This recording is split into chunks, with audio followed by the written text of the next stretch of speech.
Melanjutkan part yang sebelumnya, JH menemui Nyonya Choi di Cloud9. Mereka berdua perang urat saraf membicarakan tentang perasaan JH terhadap anak tirinya. Setelah apa yang sudah dilakukan Nyonya Choi terhadap Ana, JH membalas dengan menyamakan kelakuan Capresso dengan Nyonya Choi. Plus dengan contoh-contohnya, seperti Nyonya Choi hampir membunuh orang yang dekat dengan JH, salah satunya pasangan suami istri yang Nyonya Choi kirimkan pembunuh bayaran beberapa waktu yang lalu. Dan pembicaraan mereka beralih ke rencana asli keduanya, yaitu menjatuhkan Capresso. Selesai dengan ketegangan barusan, datang lagi ketegangan baru, yaitu Nyonya Choi terlihat geram setelah melihat Ana menemuinya dengan seorang pria yang diketahui adik kurang ajarnya Nyonya Choi. Sebut saja Paman Choi. Ia juga menyapa kakaknya dengan riang semu ancaman, yang membuat Nyonya Choi semakin geram. Bukan itu saja, setelah sapa-sapaan barusan, Paman Choi mengelabuhi JH yang mengawalnya. Sewaktu pamannya itu ngajak keponakannya pergi ke seorang dokter. Dengan cara ngajak ngobrol JH, tahu-tahu Ana sudah menghilang, yang membuat semuanya panik. Bahkan gelas yang dipegang Nyonya Choi ia remas sampai hancur saking marahnya mendengar berita tersebut. Ia juga memerintahkan semua agennya untuk melacak keberadaan Ana saat itu juga. Ternyata penculikan Ana tersebut hanya sebuah gertakan semata dari Paman Choi untuk kakaknya. Itu dibuktikan dengan memberitahukan keberadaan mereka pada JH yang membuat semua orang yang panik menjadi lega. Dan setelahnya JH dan Ana melakukan acara romantisan di sebuah pantai di kediaman pamannya. Dengan cara kejar-kejaran ala film India dengan bahagia. Kedekatan mereka bukan itu saja, itu terlihat JH yang memberikan sebuah radio untuk berkomunikasi dengan Ana. Dengan tujuan bisa terus mengawasinya, yang malah jadi ajang obrolan kedekatan mereka. Bahkan akibat obrolan tersebut keduanya senyum-senyum sendiri dan Ana tak bisa tidur. Ditambah lagi JH yang sedang bermimpi buruk tanpa sengaja memeluk Ana yang kebetulan ada di samping JH dengan mode khawatirnya. Dan kejadian tersebut mengakibatkan keduanya bingung dan salah tingkah, yang lagi-lagi kejadian itu membuat mereka melayang-layang. Untuk Capresjang sekarang berada di kantor kejaksaan, bukan sedang diperiksa seperti yang semestinya yang harus dilakukan, melainkan sedang bermain catur dengan seorang jaksa yang disuap istrinya dengan santai. Bahkan ia dengan pedenya bakal keluar dari tempat tersebut. Ia juga disambut dengan pendukungnya yang sambil berorasi meminta junjungannya dibebaskan. Tapi faktanya makan siang yang disajikan pihak Capresso lebih sedikit mahal yang berakibat kebebasan itu urung dilakukan. Dan itu diumumkan di depan wartawan. Capresjang dan istrinya yang melihat itu terlihat geram. Nyonya Choi dengan marah memerintahkan anggota Cloud9 untuk melakukan rapat darurat untuk menentukan strategi pembebasan Capresjang. Dan rapat itu berjalan buntu ketika tidak ada celah sedikit pun untuk menekan lawan politiknya.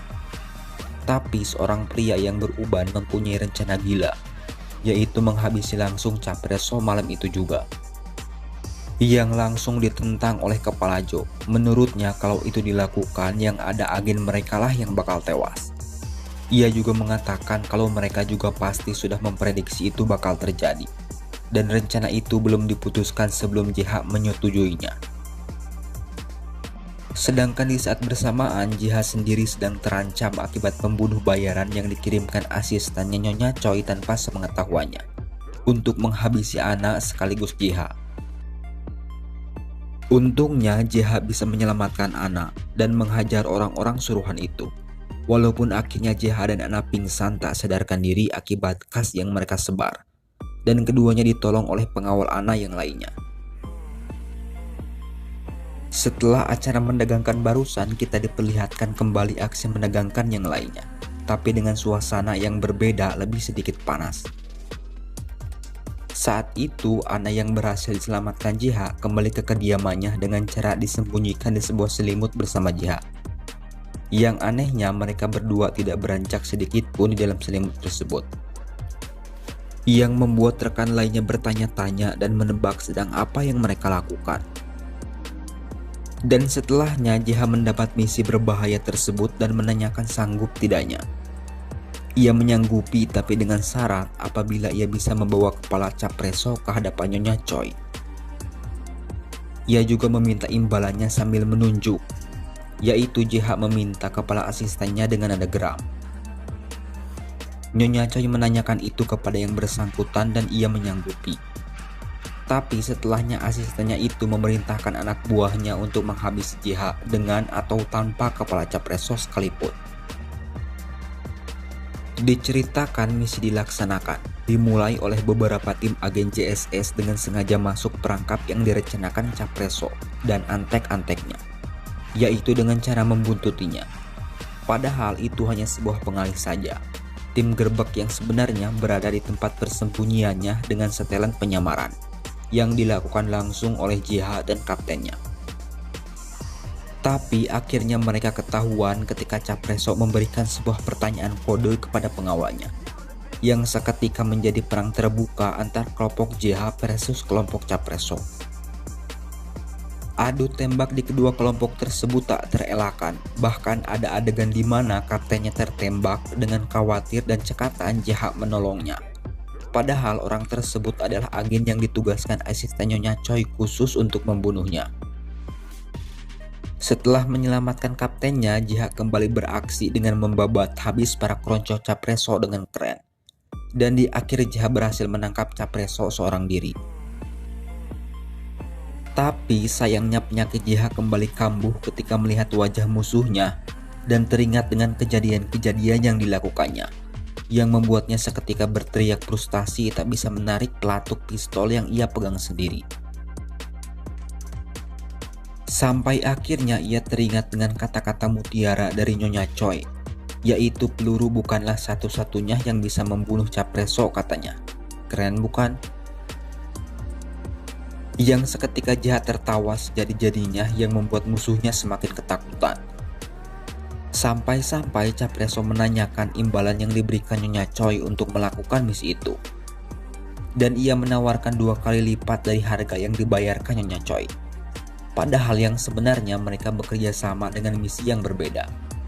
JH melakukan itu karena tidak bisa membunuhnya. Ia juga lega kalau Capreso masih menganggapnya tentara bayaran dan belum tahu motif yang sebenarnya.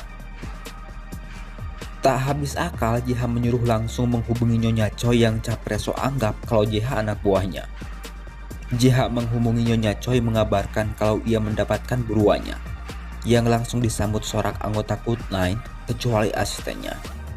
Setelah mendengar JH sendirian, seketika Nyonya Choi mengerti kalau ia tidak bisa menghabisinya. Dan telepon itu beralih ke musuhnya. Terjadilah percakapan politik antara calon ibu negara dan calon bapak negara yang saling bermusuhan itu. Mereka bernegosiasi tentang nyawa Capreso di tangan JH. Akhirnya disetujuilah beberapa kesepakatan.